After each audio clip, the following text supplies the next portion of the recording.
जो हो रहा है, जो हमारे सामने घटित हो रहा है, हम उसको जी रहे हैं, उसके हर पल को जी रहे हैं। ये हमारी जो धर्म है वो हमें वर्तमान में, क्योंकि अतीत क्या है? पछतावा, और भविष्य क्या है? चिंता।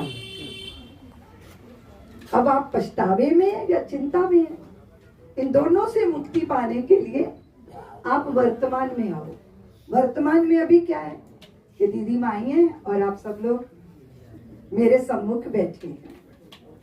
चर्चा हो रही है किसी बड़े श्रेष्ठ कार्य के लिए अपना आप को प्रस्तुत करने की। और जैसे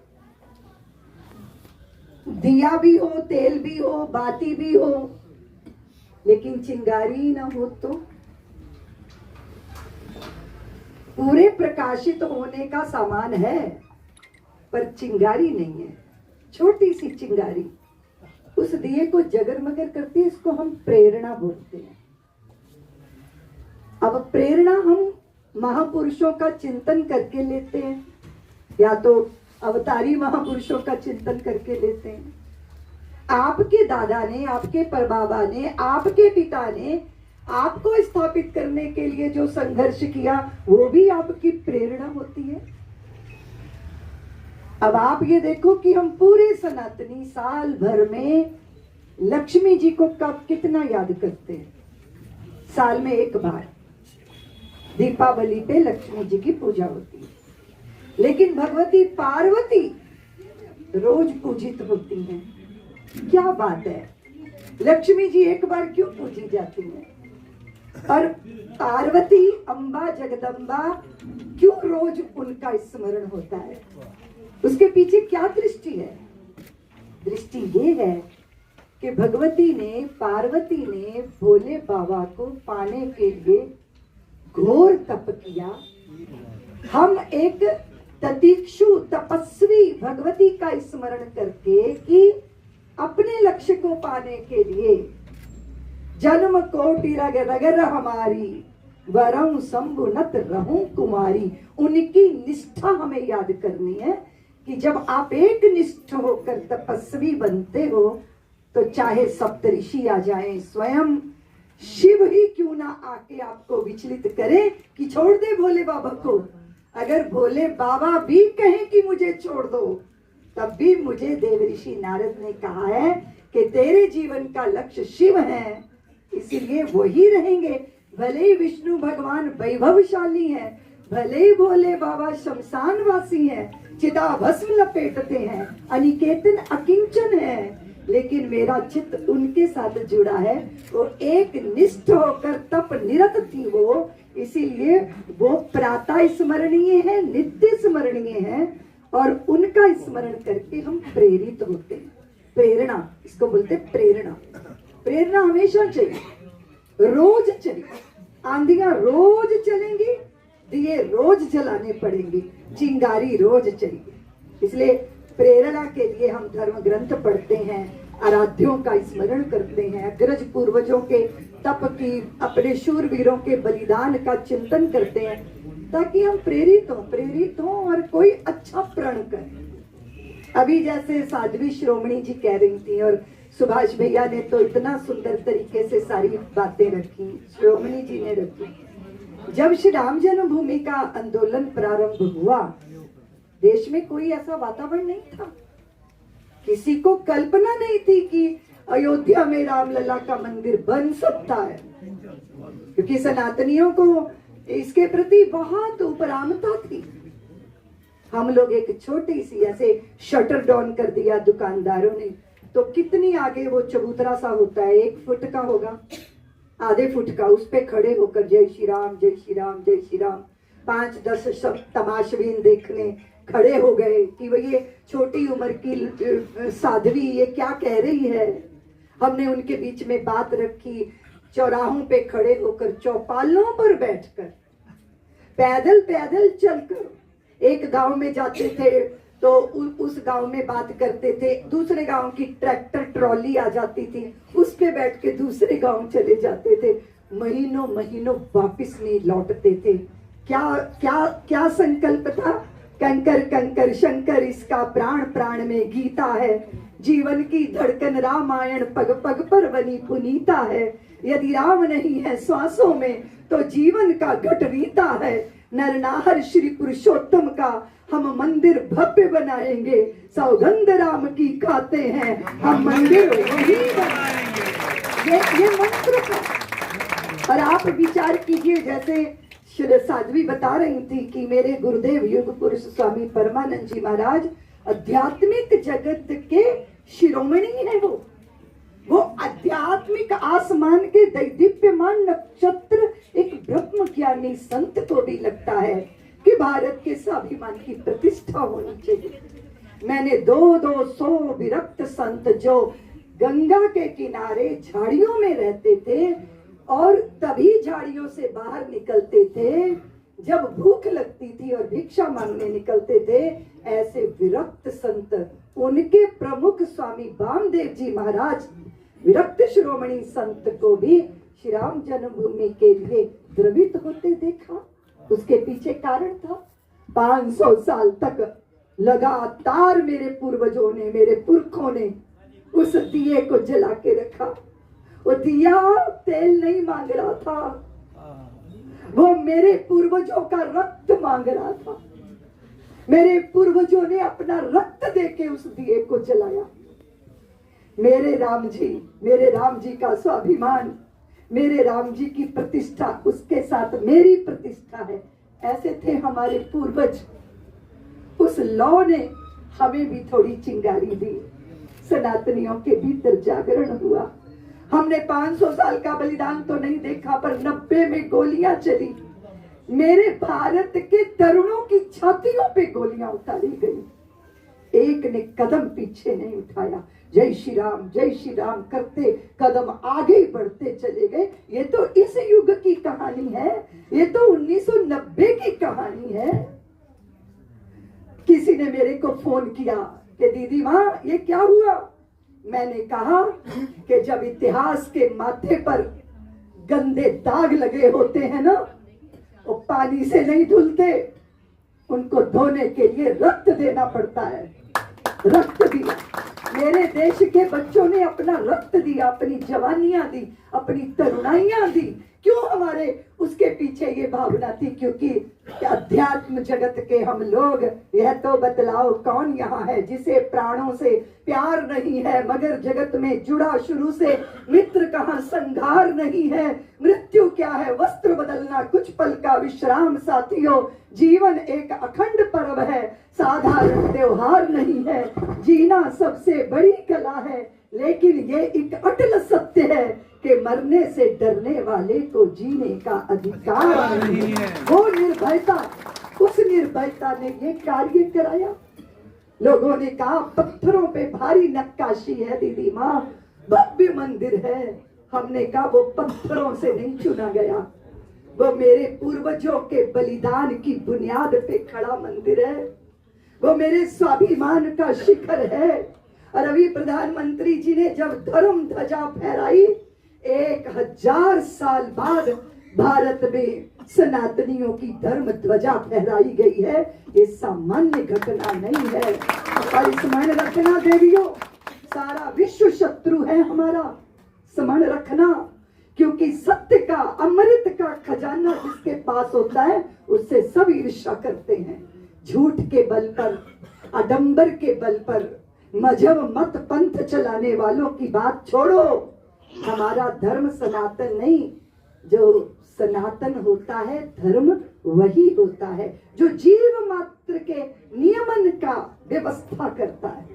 चींटी को चोगा चुगाना हमने देखा। हमारी माँ जब शाम को नहर पे अपनी सहेलियों के साथ सैर करने जाती थी तो थोड़ी सी कपड़े की थैली में टूटे चावल, कुछ तिल, कुछ उसमें चीनी, रास्ते में चींटियों के घर मिलेंगे, तिल चौली बोलते इसको, तिल चौली, उसके उन चींटियों के भोजन की व्यवस्था करने का संस्कार।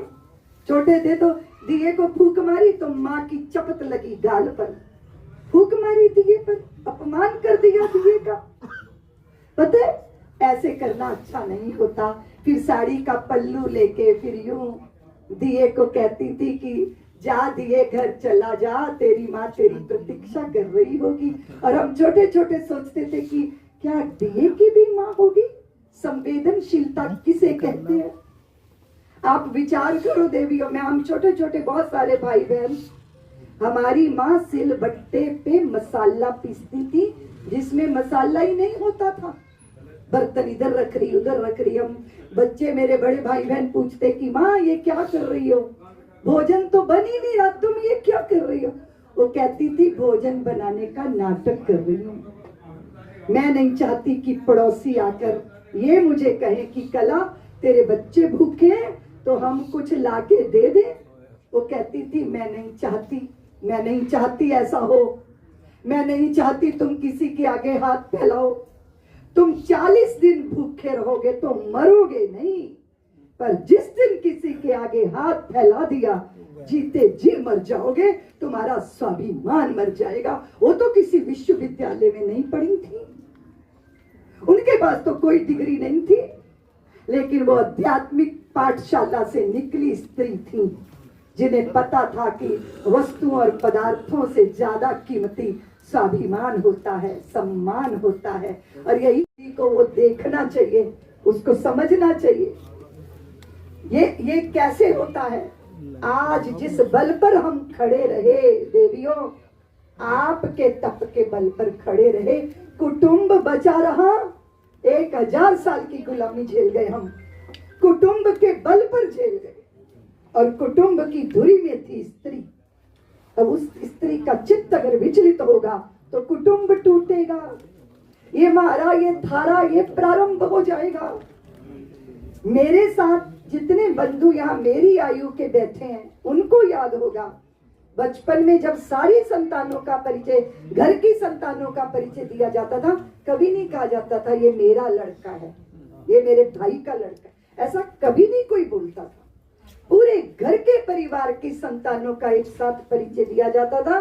और मुझे जहां तक याद है, अपने पुत्र को गोदी में उठाने में लोगों को संकोच होता था। अपने भाई बहनों के बच्चे गोदी में ले लिए जाते थे। एक धागा था प्यार का, विश्वास का। घर छोटे थे, दिल बहुत बड़े थे। अभी कोई मेहमान आ जाए चिंता होती है, पता नहीं किसको अपना बेडरूम छोड़ना पड़ेगा। मैंने अपने बचपन में देखा है, 15-15, 20-20 दिन लोग रिश्तेदारियों में एक जगह, एक जैसे अभी साध्वी ने कहा कि बुआ विधवा हो गई तो उपेक्षिता नहीं होती थी, नारी निकेतन में नहीं भेजी जाती थी, बुजुर्ग बुढ़े हो गए तो वृद्धाश्रम में नहीं भेजे जाते थे। वो जिस बात का जिक्र कर रही है, हरिद्वार में खुला वृद्धाश्रम, मुझे बुला लिया, बोले रिबन काटने आ जाओ। मैंने कैंची से रिबन काटा, माइक पकड़ते ही भगवान से कहा, हे ईश्वर ये वृद्धाश्रम खाली पड़ा रहे, यहाँ कोई ना आए, क्योंकि वृद्ध अपने बच्चों में शोभा देते हैं। आज क्या लग रहा है कि बाई से बच्चा भले ही पल जाए, पर दादी का अनुशासन नहीं चाहिए। और उसका दुष्परिणाम क्या है कि वो तो जो दादा दादी के नहीं है वो आपके हो जाएंगे क्या? वो आपके हो सकते हैं क्या? इसीलिए जिसे हमने स्वतंत्रता कहा वो स्वतंत्रता नहीं देवियों, वो तो उच्छृंखलता थी। उसने हमें बरसाती नाला बना दिया। हम रेगिस्तान की मरुधरा की सरस्वती बन गए जो खो चुकी है। वैभव है, वस्तुएं हैं, पर ना भरोसा है, ना प्यार है। क्या हम सुखी हो जाएंगे? आप बताइए, सुखी हो जाएंगे? सुविधा में होंगे पर सुखी होंगे ये जरूरी नहीं है। इसलिए थोड़ा चिंतन कर लें, थोड़ा देख लें जरा, कैसे हमारे पूर्वज गाते थे, नृत्य करते थे, रात भर जागरण होता था। आज भी वनवासी क्षेत्र में जाओ तो आप शहर वालों का सिर दर्द करने लग जाएगा उनको सुनते सुनते, पर वो गाते नृत्य करते नहीं थकते। ये ऊर्जा थी, ये जीवनी शक्ति थी, और इस जीवनी शक्ति के साथ जीवन जिया जाना ही जीवन का सम्मान है। उसके लिए क्या चाहिए? धर्म की मर्यादा चाहिए। मैं एक बात कह के अपनी बात पूरी कहूंगी, क्योंकि मुझे सुभाष भैया ने कहा कि दीदी माँ आप जो इतने बड़े संकल्प के साथी बने, आप उनको आशीर्वाद दीजिए। मैं सभी जितने भी ट्रस्टी हैं और जो ट्रस्टी बनेंगे, जो आशीर्वाद देने के लिए भी यहाँ आए हैं, जिनके हृदय में शुभकामनाएं हैं, उन सबको मैं आशीर्वाद देती हूँ। शरीर को स्वस्थ रखना बहुत जरूरी है। स्वस्थ शरीर तभी रह पाएगा जब मन स्वस्थ होगा। अगर मन स्वस्थ नहीं है तो स्वस्थ होते भी शरीर में ऊर्जा, मन में आनंद, मन में प्रसन्नता है। क्या प्रसन्नता? अपने आप को टटोल कर देखना चाहिए। एक आदमी था, उसका घोड़ा जो है वो खो गया। वो लड्डू बांटने लगा। किसी ने पूछा लड्डू क्यों बांट रहे हैं? कहता है मेरा घोड़ा खो गया। बोले तो पहली बार सुना है कि घोड़ा खो गया, तू लड्डू बांट रहे? उसने कहा हाँ मैं बहुत खुश हूँ, घोड़ा खो गया। घोड़ा खो गया तू खुश है? नहीं, बोले मैं खुश हूँ कि घोड़ा खोया, मैं बच गया। अगर मैं घोड़े पे चढ़ा होता तो मैं खो जाता, मैं बच गया इसीलिए मैं लड्डू बांट रहा। आपका सर्वस्व लुट जाए फिर भी कुछ नहीं बिगड़ा, ये साहस कभी आत्महत्या की तरफ नहीं ले जाता, कभी विषाद की तरफ नहीं ले जाता। मेरा कुछ नहीं बिगड़ा, सब नष्ट हो जाए दोबारा सृजन करूंगा अपने पुरुषार्थ के बल पर। इसको कहते हैं उत्साह। और ये उत्साह आता है किसी भक्त के हृदय में, ये उत्साह आता है आस्तिक के हृदय में जो भगवान का भक्त है। और आप सोचो देवियों सज्जनों, 52 एकड़ भूमि में जब मैं गांव बसाने की कल्पना कर रही थी कि 100 घरों का गांव होगा, विद्यालय होगा, मैं यहाँ पे नेहरू प्लेस में एलडी कटारिया एक आर्किटेक्ट थे, उनके पास गई कि 100 घरों का गांव प्लान कर दो, पूरा एक टाउनशिप बनेगी। वो बोले कि साध्वी जी मैं 2% पैसा लूंगा अपनी फीस, तो आप ये बताओ आपका बजट क्या, आपके पास पैसा कितना है? मैंने कहा बजट उसका 2%, ये तो मुझे कुछ नहीं पता, तो मेरे पास तो कोई धन नहीं है। वो मेरा मुंह देखने लगे, इंग्लैंड से आए थे वो। तो उन्होंने कहा क्या कह रही हैं आप, मजाक कर रही हैं मेरे साथ? आपके पास धन नहीं है और आप कह रही हैं मैं 100 घरों का गांव बसाऊंगी? तो मैंने उनसे कहा कि साधु का संकल्प ही उसका धन होता है। मेरे पास कोई धन नहीं है, लेकिन साधु का संकल्प ही। लेकिन मैंने ऐसा क्यों कहा, मैं ऐसा क्यों कह सकी? आप जो मेरे सम्मुख सज्जन शक्ति बैठी हैं, मैं आपके बल पर ऐसा कह सकी क्योंकि जब साधु कोई संकल्प करता है तो उसमें उसका व्यक्तिगत स्वार्थ नहीं होता, राष्ट्र का हित छुपा होता है। और जब समाज इसे देखता है तो वो सम्मुख आके खड़ा होता है कि हमारे इस धन का उपयोग कर लीजिए। उस गांव की बाउंड्री बननी थी भैया, 90 लाख बजट था, हमारे पास तो 90 रुपए भी नहीं थे। हुआ ये कि फरीदाबाद के मेरे एक गुरु भाई चमन लाल गुप्ता, काली मेहंदी वाले, भगवती के सामने बैठे हैं। भगवती उनको कह रही है तेरे घर में जितने पैसे हैं जाके दीदी माँ को दे के आओ। उन्होंने भगवती की बात नहीं सुनी और वो सपने में आई कि तेरे पास जितने पैसे दीदी माँ को दे के आओ। वो कुछ रुपये लपेट के अखबार में मेरे गुरुजी को दे गए। मेरे गुरुजी ने लिपटे लिपटा वो अखबार सहित मुझे दे दिया। मैंने सोचा मेरे को लोग चिट्ठियां लिखते हैं कि देश में ऐसा होना चाहिए, ऐसा होना चाहिए, ऐसा होना चाहिए, ऐसी कुछ चिट्ठियां होंगी। जब मैंने उसे खोला तो उसे 5 लाख रुपया, मैंने गुरुदेव को कहा, ये आज से 35 साल पहले की बात है, तो मैंने गुरुदेव से कहा गुरुदेव ये मेरी कोई फिल्म तो नहीं बना रहा, इसमें पैसे निकले, राम जन्मभूमि का आंदोलन चल रहा था। गुरुदेव बोले वो फलाने देकर गए हैं। मैं आपसे निवेदन कर रही हूँ, योजनाएं जब बनती हैं ईश्वरीय तो ईश्वर उस संकल्प की पूर्ति की सामर्थ्य देता है। जैसे अभी सुभाष भैया बोले, किसी ने कहा कट्ठी अपनी लड़कियां, तुम्हारी लड़कियां जवान हो गई, इकट्ठा समूह में ब्याह क्यों नहीं कर देती? मैंने कहा वो एक दिन की जब उसका ब्याह होगा ना, सिर्फ वही सुपरस्टार होनी चाहिए। जिस बच्ची के माँ पिता नहीं है उसे ये ना लगे कि मेरे माँ पिता होते तो मुझे कितने सुंदर तरीके से विदा करते, उसके हृदय में ये भाव नहीं आना चाहिए। तो किसी ने मुझे कहा पैसा निश्चित करो दीदी माँ, 5 लाख में एक ब्याह निपटा दोगी। मैंने कहा उसका प्रारब्ध जैसा होगा वैसे साधन जुटते चले जाएंगे। मैं कई बार सोचती हूँ वात्सल्यग्राम चलाते समय, अगर कभी आपको पता चल जाए ना खजाने का कि उसमें कुछ भी नहीं है, तो आपको नींद नहीं आने वाली कि अगले दिन क्या होने वाला है, जिसमें 500 से ज्यादा लोग वहां पे कर्मचारी हैं जो वहां काम में लगे हुए हैं, गौए हैं, बच्चे हैं, विद्यालय हैं, दिव्यांग हैं। लेकिन मैंने कभी भैया जी से नहीं पूछा कि अकाउंट में क्या है। मुझे पता है कि मेरे भगवान सारी व्यवस्था करेंगे और इसीलिए कोई फिक्र करने की जरूरत। अब मेरा ये एक बैग है, ये वाला, पहले ये गुलाबी हो गया, पहले लाल था।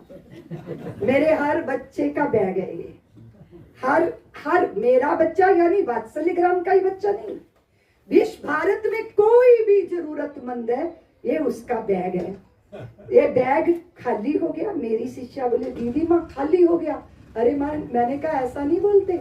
हमारे सनातनी जब दुकान बंद करने को कहते हैं ना, तो कहते हैं दुकान बढ़ा दी, है ना। हमारी देवियां आटा खत्म हो गया ऐसा कभी नहीं बोलती थी, आटा बढ़ गया ऐसा। ये हमारी भाषा का संस्कार था, ये भाषा का ही संस्कार नहीं, ये धर्म के प्रति हमारी निष्ठा थी। हमें बोलना कैसे है, हमें शब्द कैसे बोलना है। इसलिए महाराष्ट्र में कोई नहीं कहता हम जा रहे हैं, वो कहते हैं हम आ रहे हैं। आपको प्रणाम करके जा रहे होंगे और कहेंगे हम आ रहे हैं। तो आप अपने देश की खूबसूरती तो देखो कितनी सुंदर है ये। मैं ट्रेन में यात्रा कर रही, मेरे पास टिकट के सिवा कोई पैसे नहीं थे, और मेरी शिष्या 3 दिन से दीदी माँ कोई पैसा भी नहीं दे रहा हमको, पैर छू जाते हैं, 10 रुपए भी नहीं चढ़ा रहा आपको। मैंने कहा तुम क्यों बार बार ये कहते हो। मैं स्टेशन पे उतरी, इतनी भीड़ में से एक देवी दीदी माँ, और मैं जब आप ट्रेन पे चढ़ी थी तभी मैंने देख लिया था, और मैंने पूरा बटोर के कुछ अपने बैंक में, उसमें ट्रंक में, थैले में, उसने प्लास्टिक की थैली में मुझे हाथ में पकड़ाया। मैंने खोला, उसमें 35,000 रुपए थे। मैंने वो अपनी शिष्या से कहा कि देखो ये है व्यवस्था, इसे प्रकृति करती है, ब्रह्मांड करता है। आजकल मॉडर्न आप व्यापारियों ने किताब पढ़ी होगी द सीक्रेट, वो किताब बताती है कि आप ब्रह्मांड को जो संदेश देते हो वो वापस लौट कर आएगा। आप संशय से भरे हो, संशय आपको घेर लेंगे। आप विश्वास से भरे हो, विश्वास आपके पास नृत्य करेगा। आप प्रीत से भरे हो, प्रीत आपके लिए आपका स्वागत करेगी। आप नफरत से भरे हो, नफरत ही मिलेगी। The secret. 1000 साल की यात्रा करके आए हैं, सभ्यताएं मिट गई, संस्कृतियां नष्ट हो गई। आज हम इस रूप में हैं, राम मंदिर बना लिया, कृष्ण जन्मभूमि बनाएंगे, काशी विश्वनाथ के नंदी वो भी भोले बाबा को पाएंगे। किसके बल पर?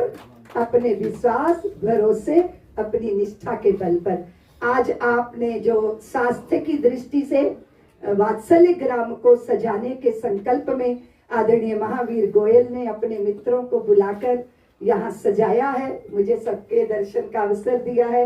मैं आपको महावीर जी बहुत बहुत आशीर्वाद देती हूँ, और एक बात कहती हुई अपनी बात को पूरा करूंगी।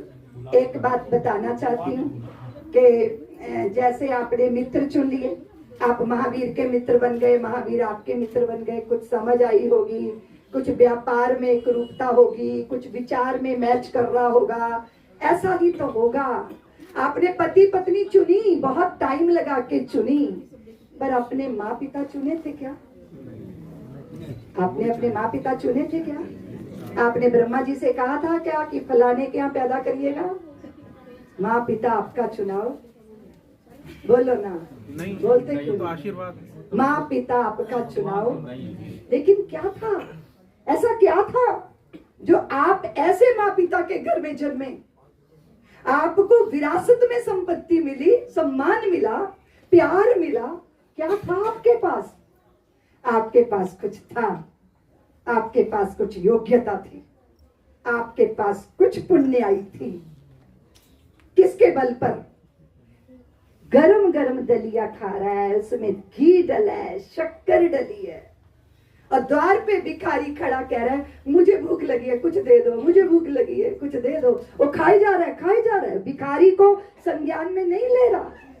तो उसकी पुत्र वधू पास में आई और बोली, उसको भिखारी को समय खराब कर रही।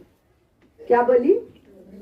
समय खराब कर रहे हो, दूसरे घर चले जाओ, मेरे ससुर आपको दे नहीं पाएंगे, हिस्सा नहीं बटा पाएंगे, क्योंकि वो बड़े बेचारे हैं, क्योंकि वो ताजा नहीं खा रहे, वो बासी खा रहे हैं, और बासी भी भला किसी को दिया जाता है। अब जब ये सुना तो क्रोध में भर गए ससुर जी, इतनी बदतमीजी निकलेगी, ऐसा तो सोचा ही नहीं था। गरम गरम दलिया स्वयं बना के दिया है मुझे, और भिखारी को कहती है कि बासी खा रहे मेरा ससुर। उसने कहा कि ये तो ठीक नहीं है, इस लड़की को तो जाना पड़ेगा यहाँ से, तो तुम अपना बैग पैक करो, निकलो। वो बोली जब लेने गए थे तब तो बारात लेके लेने गए थे, अब चुपचाप अकेले भेजोगे? मेरा निर्णय समाज में करो। सारे एकत्रित हो गए, गली मोहल्ले, सजन सहोदर, रिश्तेदार, भाई ये मेरे घर में नहीं रह सकती, इसे मायके भेजो। तो भाई उसका दोष बताओ। बोले मैं गरम दलिया खा रहा था, इसने झूठ बोला कि मैं बासी खा रहा हूँ। वो स्त्री खड़ी हुई, उसने कहा इतने बड़े लोगों के बीच में मेरा बोलना उचित तो नहीं है, पर मुझे बोलना तो पड़ेगा, मुझे बोलना पड़ेगा। 20 साल से हूँ इस घर में, 2 साल पहले नहीं आई हूँ, 20 साल से, और अपने ससुर का मान सम्मान, उनकी रोटी पानी, उनको रात को उनके बच्चे पैर दबा के सोते हैं और आज्ञा के बिना कोई एक कदम नहीं उठाता। लेकिन इस व्यक्ति को मैंने फूटी कौड़ी किसी को दान देते देखा नहीं, लेकिन इतना सुख भोगने वाला व्यक्ति, मैं सोचती हूँ कि जरूर इसने पूर्व जन्म में कुछ मोती दान किए होंगे, तभी तो ये इतना सुख भोग रहे हैं। तो मैंने कहाँ झूठ बोला, मैंने यही तो कहा ये बासी खा रहे हैं, पिछले जन्म का कमाया इस जन्म खा रहे हैं। मैंने कहा झूठ बोला। सबने कहा भाई तुम्हारी बहू तो बड़ी विदुषी है, तुम इस पे क्रोध क्यों कर रहे हो? तो बंधु भगनी, कुछ तो पुराना कमाया होगा, जिसके कारण सज्जनों के घर जन्म हो गया, जिसके कारण भारत की भूमि मिल गई, जिसके कारण संत दर्शन होते हैं, जिसके कारण देवालय जाने का मन होता है, जिसके कारण ध्वस्त मंदिरों को पुनर्निर्माण की इच्छा जागृत होती है, जिसके कारण ये लगता है कि जो बटोरा जाता है वो विषाद होता है और जो बांटा जाता है वो प्रसाद होता है। तो ये कुछ तो पूर्व जन्म का होगा। अब विषय ये है कि हमें बासी ही नहीं खाना, ताजा भी कमाना है। आप उसी प्रक्रिया में लगे हो, समाज के काम में लगे हो, और अच्छा नेतृत्व मिल जाए तो जिसका मन नहीं होता वो भी कर ही लेता है। अब आप नाम लिखे जा रहे थे, पता नहीं पूछा था कि नहीं पूछा था। बंधु बोले नहीं दीदी माँ पूछा ही होगा। लेकिन कभी कभी ऐसा होता है कि आपका नाचने का दिल ना हो, तो हम कहते हैं आ जाओ 2 कदम जरा थोड़ा सा ठुमका लगा ही लो। आप बेमन से नृत्य में उतरते हो, पर फिर नृत्य भीतर से जागृत हो जाता है। इसलिए कहते हैं कि झूठा खेले सच्चा होए, सच्चा खेले बिरला कोए। कदाचित हमारे मन के बिना भी शुभ कर्म हो जाए तो वो फल जरूर देगा। वो फल कैसे देगा? जैसे लाखों गायों में भी बछड़ा अपनी माँ को पहचान लेता है, ऐसे 25-50 हजार जन्म पहले भी किया गया कर्म आपको किसी भी जन्म में ढूंढकर अपना फल जरूर देगा। इसीलिए सत्कर्मों के साथ, अपनी ऊर्जा के सदुपयोग के साथ और परमानंद के साथ, प्रसन्नता के साथ, प्रमुदिता के साथ जीवन सफल और सार्थक है। आपने मुझे बहुत धैर्य से सुना, उसके लिए बहुत बहुत धन्यवाद।